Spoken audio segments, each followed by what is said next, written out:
oras naman kita pamalandong sa pulong sa Ginoo sa sinigig adlaw.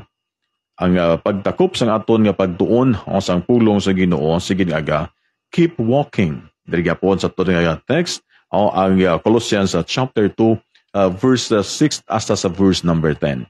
Katon Andre ang ining katapusang bahin verse 9 and verse number 10 sa aton nga passage Colossians chapter 2.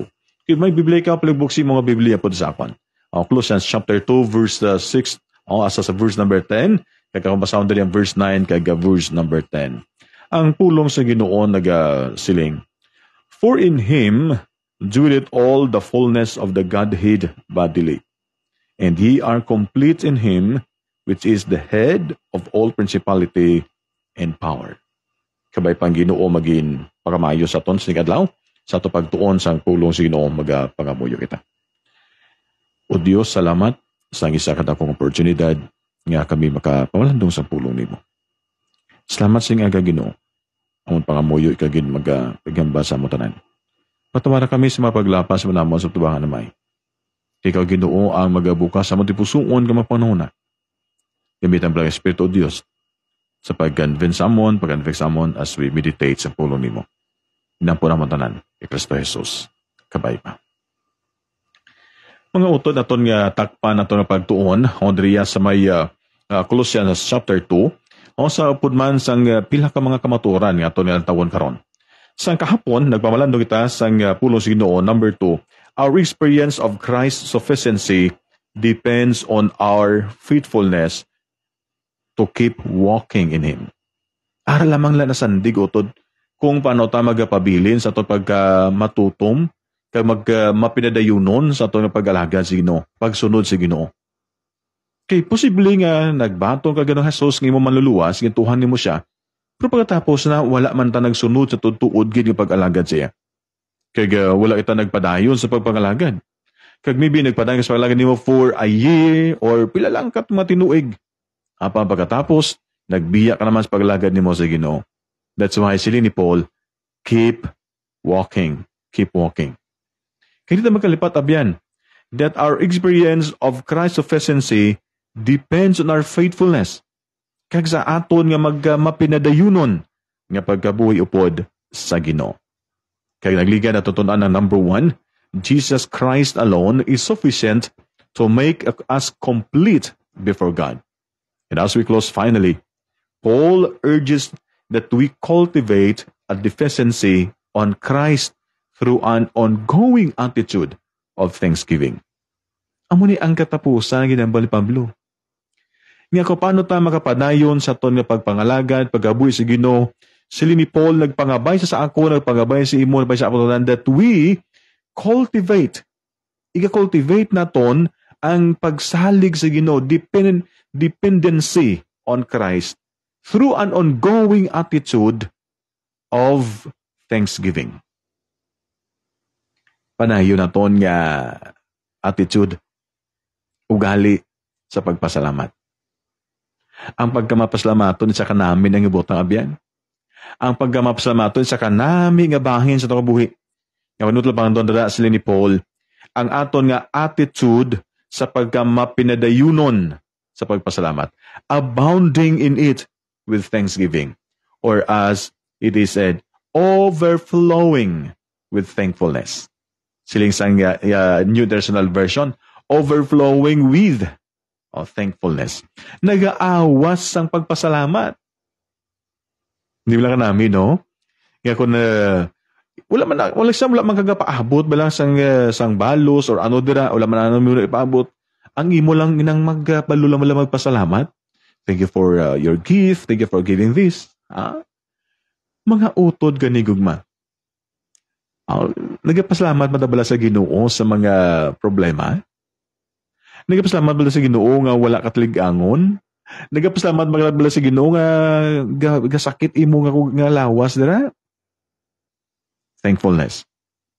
This is the final thing nga luyag ni Paul ipahibalo sa aton, keep walking sa pihak sa mga problema, sa pihak sa mapagtilaw, sa pihak sa madamot o kabudlayan. Sila ni Paul, finally, Paul urges us that we cultivate the dependency on Christ through an ongoing attitude of thanksgiving.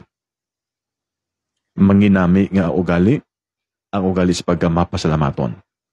Abiyan kay matulog pang the continual attitude of thankfulness toward God is essential to experiencing a full sense of completeness. Ibla mabal makita inaton ang kabugusan sa aton pagkabuhi upod ang Ginoo with Christ. Nga kamotoran abiyan, importante nga makita naton sa kabuhi ang essential aspect sa Christianity. Nga kung imo tulpang do ang relational rather than merely religious. Iba kasi yung being religious sang sa relational. Pwede nga mga religious ka pero wala relasyon. O mga utod, may mga butang sa kabuhi nga Christianity naton ma-express. Pero abyan na mo rin ang kamaturan. After all, you can treat the Christian faith as something merely intellectual and impersonal, and expressing genuine thankfulness to God at the same time. Ino lang pagpasalamat naton nga genuine gid. Tutuod gid lang ang pagpasalamat sa Ginoo. Tutuod gid nga pagpasalamat sa Ginoo sang imo na angkon thankfulness. By its nature, implies and acknowledge a personal dependent relationship with one being. Pagpasalamat natin sa Ginoo. Kasi bala ko ginasamtang pamati tas ang song, The Goodness of God. Kilina ko, try to meditate sa message ang song. Kaya kanami, bala ko imutulapang doon ang kaayo sa Ginoo sa akong kabuhi, sa imo kabuhi, sa atong kabuhi. And yet, ang mga tao na daw kabudlay magpasalamat sa Ginoo. Instead ng magpasalamat sa Ginoo, nagreklamo kita sa Ginoo. Pastor, magreklamo sa Ginoo, pero reklamo ka sa kaon mo, you are also nagreklamo ka sa Ginoo because that food, nagikan naman sa Ginoo. Kung travel ka, especially specialmente dila sa may talubangi, kay ginguba lang ang dalan, kay wala gin trabaho, kalain sa dalan. Kisa ginapaagilan naton sa kadlaw-kadlaw, pagilan sa joke-joke, buko namin sa dalan, bulod bahalod dyan dalan sa lubangi, no? Pero tuod man. Balo ka utod, kada labay na sa lakyan, adlaw ka biyahe ta kada mag-agi na ang reklamo sa driver, reklamo sa pasahero. Ha? Pero, uli ka batay nga nagpasalamat sa Ginoo, salamat Lord, bisan naman ni kalandalan, wala kami maano. Tuod no? Sa pihak sa mga kabudlayan, sa pihak sa mga pagtilaw, sa pihak sa mga pag-anto sa tugabuhi, pasalamatan ta Ginoo. Nga sa pihak sina nga mapag-anto sa may ara kita, wala kagi pabayaan sa Dios. Wala kagi patubayaan sa Ginoo. Sa pihak sina, ginbuligan niya ikaw, ginhilway niya ikaw. Utod dalupang dabalang imo kabuhi karon. Talpando daton karon. And such thankfulness involves taking all the blessings na ginhatag sino sa aton through Christ Jesus. Doon damo sa bisang blessing na sa aton abyan. Kadamo sa mga ginhatag nga Ginoo sa aton nga mga bugay o mga kaayon sa aton. Nga kung ito lapang doon na baldra sa puno sa Ginoo, paagi Ginoong Jesus, all things He has for us through Him. Tanan nga butang. Ginhatag niya para sa imo, para sa akon, para sa tanan. By nature, utod ganing gugma, ang pagpasalamat isa kanami nga bahin. Talapandabla ang pagkilala naton sang buga sa Ginoo. That grace of God, nga hindi ako takos, hindi ka takos, mag-angkon sa buga sa Diyos. Pero nito ang ginatag sa Ginoo, He give us the blessing of His saving grace. And we respond to those blessings in a personal way pagi sa aton pagka mapinadayunon nga pagpasalamat sa Ginoo. That's why Paul said, finally, sila ni Paul dara sa verse 12 to 14, that he had been praying for the believers in Colossae to become characterized by among sa madamo-damo nga mga butang ang pagpasalamat sa Ginoo nga nangin isa ka nami nga bahin. Abyan mo manangin na paabot sa Ginoo sa akon, paabot sa Ginoo sa imo, paabot sa aton tanan, ang aton pagmapasalamatton. Pasalamatan ta Ginoo. Hindi lang nga magpasalamatan sa mga lagko nga mabutang, mga blessing, malagko nga mga blessings, but in everything, as Paul said, in everything give thanks, for this is the will of God. Wala si Pablo nagsiling nga sa maayo nga butang pasalamatan mo Ginoo. Kung hindi maayo butang, hindi magpasalamat. No. But he said, in all things, pasalamatan na Ginoo. Abiyan na rin ang ginambal niya. Nga kaniyong sulukod na ang Paul is urging us to adopt a lifestyle of abundant thankfulness to God through Christ. Mabuganaon nga pagkamapaslamaton kay Kristo Jesus. Ang verb na gingamit niya pag-describe sini sa ang pulo nga thankfulness, butsingon to be over and above. And sa pagginibal niya, to be superfluous. Amo na yang meaning. Nga kung ito pang nabalakwaon mo gid ang iyang meaning dila ang verb na gingamit to describe thankfulness. Naginkuha na ko ng meaning, butsingon, to be over and ongoing. To be over and above or superfluous. Nagaawas sa pagpasalamat. Tingnan mo sa imo pagpapasalamaton today. Kamusta nato pagmapasalamaton sino? And then keep going. Keep going. Padayon ta sa aton pagkabuhi nga mataro sa banga sa Ginoo, padayon ta sa pag-alaga na sa Ginoo, kag-ari para sa aton nato pagmapasalamaton sino. Nga utod gani ug mas nila. And that form of verb, again gi-describe niya ongoing progressive action. We are to be rich and abundant and over the above in our thanksgiving to God. Kaya na tunutod. Kung mo nang iplatapang doon, abiyang ka mag-gratefulness in and for all things is a form of obedience to the will of God. Amo yung pinakanami Ang ato pagpapasalamaton sa tanan nga butang, sa maayo man, kadi maayo, kung ano man nga mga butang nga sa Ginoo sa aton, is a form of obedience sang kabubuton sa Ginoo sa aton tatag sa kamakabuhi. Di kamusta ka karon? Kamusta ka karon utod? Kamusta nga aton pagmapasalamaton karon? And sa imo pagpasalamat sino anong imo ginhatag as simbolo sa imo pagpasalamat sa Dios? Di ba? Utod, if we are going to mahimo nato ning apat ka mga butang gihambal ni Paul, kung mahimo nato ning apat ka butang sa atong kabuhi, ang ini nga lifestyle, ini nga pattern, hambal ba being rooted in Christ, being built up in Him, being established in the faith, and abounding with thanksgiving. Then, we will be doing our part to cultivate the dependency on Christ that makes full experience or keep going. Abyan ka ni Gugma, ining apat ka mabutang nga ginambal ni Pablo. Ngayon, ito pang doon as we close our message today, keep walking. Sila ni Paul, himuon na ito ning apat ka mga butang and building them into our lifestyle. Here Paul, being rooted in Christ. Ano kinapunda kay Ginoong Jesus? Ano kinapunda kay Ginoong Jesus? Being rooted within Christ, being built up in Him, being established in the faith, abounding with thanksgiving. Then, we're doing our part, cultivate the dependency. Pagsaligid lamang sa Ginoo. Utod, talupang dabala ang ningabahin. Consider the first thing Paul says, we are to beware of philosophy. Nga Pastor nga, aman nga ginambali Paul ang ningabahin, we are to beware of philosophy. Ano ning philosophy?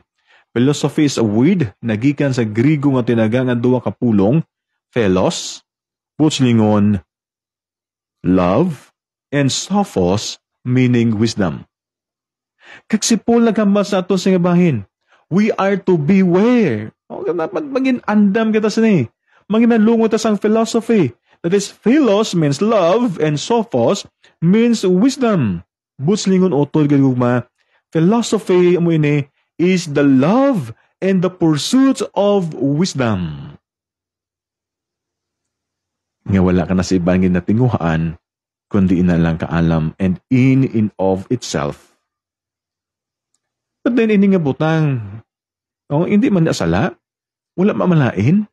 Ang malain dira, nga nagpangibabaw ng imo kong galingon nga kaalam, kag wala ka nagasalig sang kaalam sa Dios. Hindi ka na sila ang bala na. Hindi na ako maghimo sa nga bagay. I don't need God. Maalam ko? No. Abyan talapangda ang pulo sa Dios. We are urged in the Bible to seek after true wisdom. True wisdom. Nga aragid lamang sa pulo sa Ginoo. Aragid lamang sang ginhamba sa pulo sa Ginoo. In Proverbs chapter 4 verse 5 to 7, and I will close, get understanding, do not forget, nor turn away from the words of thy mouth. Do not forsake her, and she will preserve you. Love her, and she will keep you. Wisdom is the principal thing. Abyan kay ni gugma, hindi magkalipat. Hamal nung hapon, sila sa pulo sino, apart from God, we are nothing and we can do nothing. In all you're getting, get understanding. But Paul, sila ni Pablo, but sort of wisdom para kay Paul, naghambal niya, nagpaandam siya against philosophy. Because philosophy is dangerous precisely. It concerns a wisdom that wala nagikan sa Dios. Nagikan sa aton kaugalingon nga pangunahuna. That's why abyan, hindi ka magsalig dira. Saligi ang kaalam sa Ginoo. Ang kaalam nga ara sa Ginoo. In fact, true nature of philosophy, ginamali Paul in mind demonstrate the phrase empty deceit. Manang bali Paul. Hamali Pablo inayang butang empty deceit sa pagdaya sa tao.